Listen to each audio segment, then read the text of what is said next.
Hello everybody, I'm Jack and welcome to Teach Me Music TV. Today I'm going to be taking you through 4 different warm-up exercises ranging from something suitable for beginners to something a bit more advanced. Along the way I'll be demonstrating how to play these warm-ups and explaining to you why it's beneficial as a guitarist to play these things before your practice or before a live show. So our first exercise I'm going to go through today. This is the basic one that I like to start with. I like to introduce this to people who have never played guitar before, and it's suitable for brand new players and beginners. So, there's many names for this type of warm-up, most commonly known as the spider or something along that line. What we're going to be doing is basically just getting you comfortable with the guitar, so when you're sat down, you know how to sit with it, where to put your hands, and just helps you get playing over your first few lessons. So the demonstration will go like this.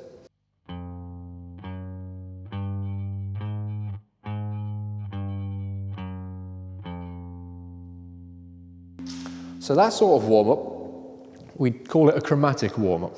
And what we're doing is we're playing frets 1, 2, 3, and 4, and then obviously back down. So 4, 3, 2, and 1. The things we want to look out for whilst we're doing this is our hand on the fretboard in the correct place? Now, some things to look out for here is mainly the position of the thumb. We want it nice and straight on the back of the neck of the guitar. What we want to avoid is the thumb pointing one way or dramatically the other way. By having it, to the extremes, all the way towards the headstock or all the way towards the body of the guitar, you're going to put a lot of strain on your hand. And we want to avoid that. The whole purpose of these warm-ups is to get the hands warmed up before we start playing.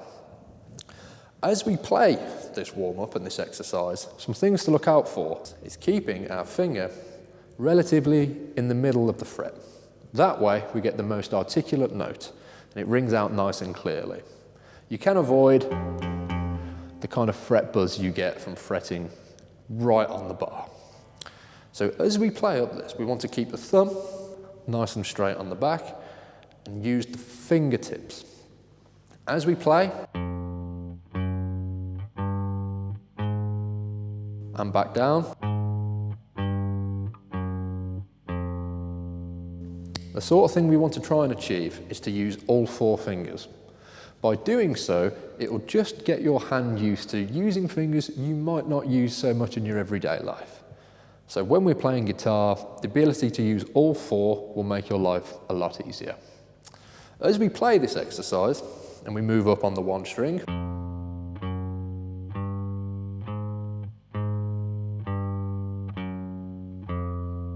we can now move over to the next one.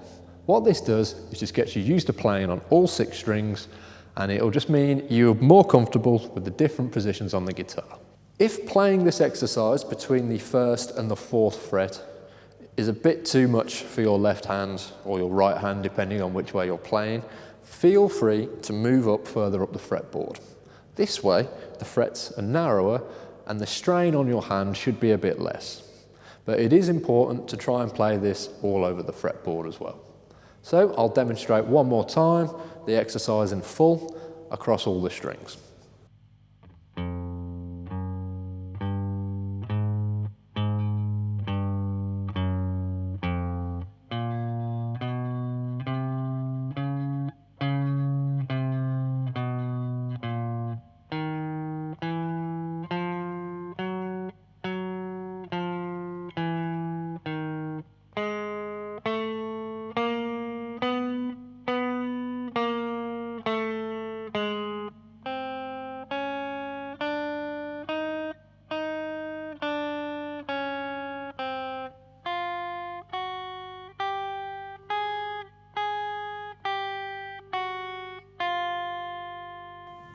Nice. Now, to try and put that exercise into context, I believe it's quite important to understand why these exercises are beneficial to you. Now, if we take a riff I like to introduce my students to, And in my opinion, it's one of the most iconic guitar riffs of all time. If we look at I Can't Get No Satisfaction by the Rolling Stones, we can see how this exercise can be applied in the context of a proper song. So if we take the riff, starting here on the 2nd fret on our 5th string, and we go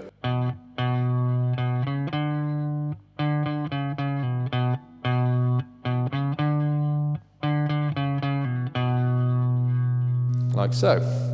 Now, as you can see, the riff itself is only played across 3 frets. But by playing up, the riff itself isn't all that much different from the exercise. So by warming up with that exercise and applying it to a riff where you're playing over multiple strings, the stretch should be a little bit easier with practice. So hopefully you can see from there how applying the exercise and the warm-up to a guitar riff can be beneficial to you. By doing so, you just warm the hand up and you get it used to using multiple fingers as well as stretching over multiple frets. So now we are going to move on to exercise 2.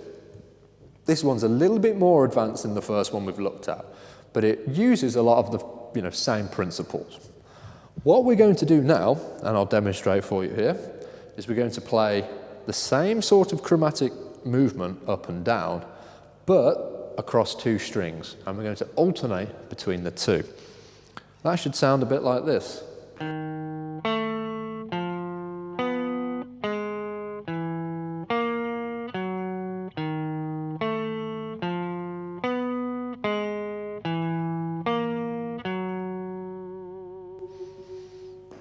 All right, so hopefully you could see what was going on there, but I'll explain anyway. What I was doing, starting on the middle 2 strings, so strings 3 and 4, and on the 1st fret of the 4th string, our 1st note. Our 2nd note comes over here onto the 3rd string on the 2nd fret. This gives us an alternating string sort of thing. And then of course our last 2 notes follow the same pattern. Now the second half of the exercise, we then just invert it. So we start on the 3rd string and go to the 4th. Now, although a little bit more complicated than the first one, this one will get you used to not only playing across 2 strings with your left hand, but alternating between strings with your picking hand. This, of course, is incredibly useful for guitar players because a lot of the riffs and a lot of the songs we go on to learn do involve multiple strings. So being able to build up the coordination with both hands is an integral skill to us as musicians and guitar players. Now, with this exercise, you can step it up a little bit further. After playing the middle 2 strings, you can move to the 2 outer strings. Sounds a bit like this.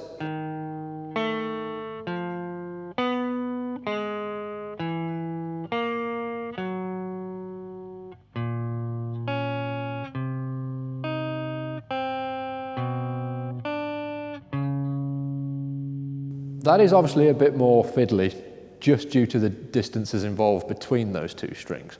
But it's a great way just to build up that coordination in your fretting hand for any kind of more complicated riffs, scales or chords. Now the example of a song I like to use in this one, I'm actually pinching a bass line, and we're going to use the bass line from Billie Jean. Quite simply played between frets 2 and frets 4, across the 5th and the 4th string. This alternates between both strings as well as both frets, so the coordination involved between both hands needs to be pretty spot on. Should sound a bit like this.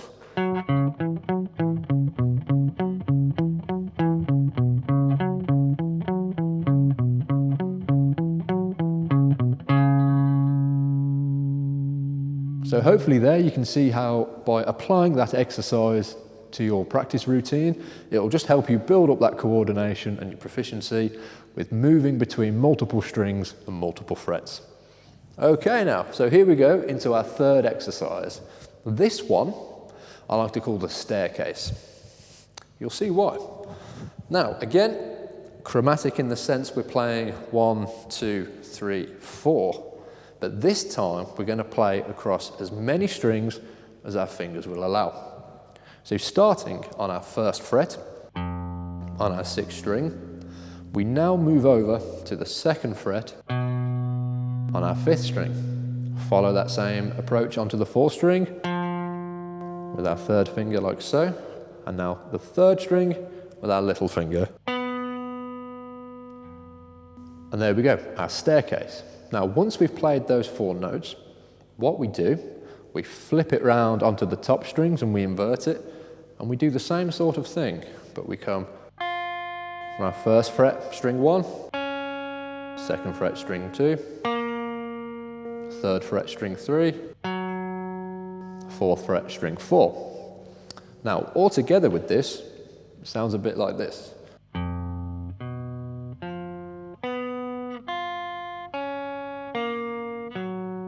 Complete that, move it up 1 fret.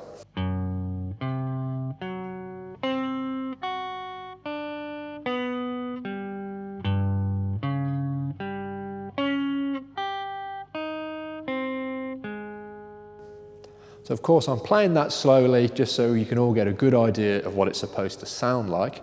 However, if you're more confident with playing and you're a bit more advanced, feel free to speed these exercises up. But remember to try and play along to a click or a beat just to give you that solid reference. Now, as we're playing this exercise, some things to consider. As we move down the strings, like so, try and keep all 4 fingers down at once. This might be tricky at first because it does require a bit of strength in the hand and it can strain it after a while. So if it does start to ache, give yourself a little break for a minute and then try it again. But the reason I'm suggesting to keep the fingers down is because what that does is it will help you improve the strength in your hand as well as your coordination on playing across multiple strings. This of course is very important when we start to look at chords and big block shapes that we're going to be playing. So take that approach with our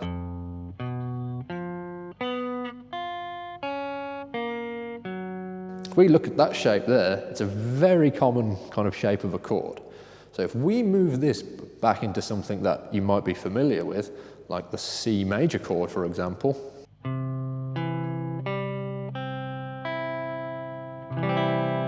the ability to find each string with each finger across multiple frets is going to be really beneficial to you as a player. Again, just by taking these exercises and playing them a couple of minutes before you practice or before you play a show, you can just get the hands warmed up, but it's also great for the development and just building up the coordination and the strength in your hand.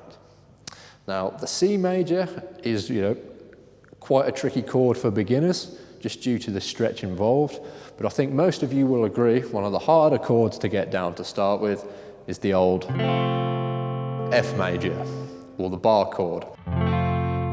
Now again, hopefully you can see why doing these warm-ups and these exercises as an independent thing can just help you build up the strength required to fret multiple strings and get going into some more complicated songs. This is my favourite exercise, so moving on to the 4th one. This is the one I use most before I start playing, be that in practice or I'm just sat in front of the TV, just noodling away aimlessly, or before I play a gig. Now, put it into a bit of context, I played a gig back in December, and it was so cold in that room that's the first time I've ever wore a coat on stage. Now, playing this little warm-up beforehand was great because it actually allowed my hands to warm up before we started the show. Because the last thing you want as a guitar player is to start playing and your hands to freeze up. And then you start hitting all the wrong notes and you can't remember the chord shapes. So I'll show you this one. It's a bit difficult to kind of talk about, but I'll break it down for you. So we're going to start off on the 5th fret. Again, we're going to follow a chromatic build-up. So now what we do is we drop it to the next string down, but we move back a fret. But what we do now is we now descend back to that note. So a bit like that. So to put into context again,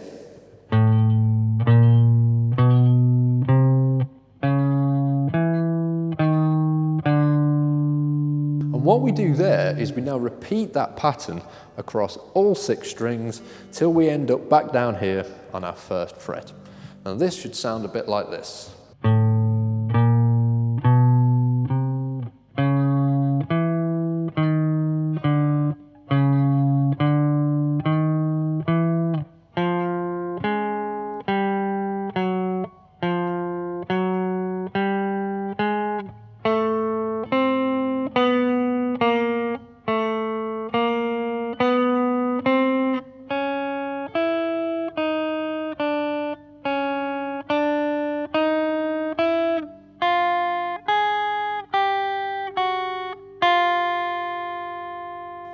And there we go. So with that one, it kind of combines elements of the 3 exercises we've covered already, with obviously chromatic movements up and down the fretboard, as well as across all of our strings. Now again, to those of you out there who are a bit more experienced and more advanced, I'd imagine playing at those sort of speeds doesn't quite do it for you anymore. So by all means, speed up. Set your metronome or your backing track to a higher BPM, and maybe try some other subdivisions. So for that example, I was counting mainly 8th notes, but if you want to step it up to 16ths, it should sound a bit like this.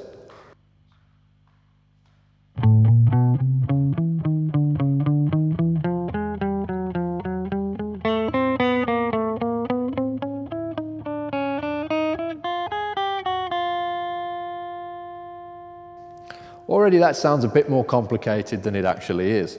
So by trying out different rhythms, different subdivisions, maybe even different time signatures, what you can do is you can take 4 simple exercises like that and change them into a whole different plethora of exercises that you can take with you as much as you want, bring them into your practice routines when appropriate, use them before a show just to get yourselves warmed up. So there we go, there's our introduction to 4 different warm-ups and exercises. Hopefully, after that, you can see some benefits to that and start including it in your own routines, be it practice or pre-show warm-ups, and you can start to see the benefit of those when you start applying them to your playing over riffs, chords, maybe even some solos to help with the rhythm. All right, brilliant. Well, thanks for watching, guys, and we'll see you on the next one.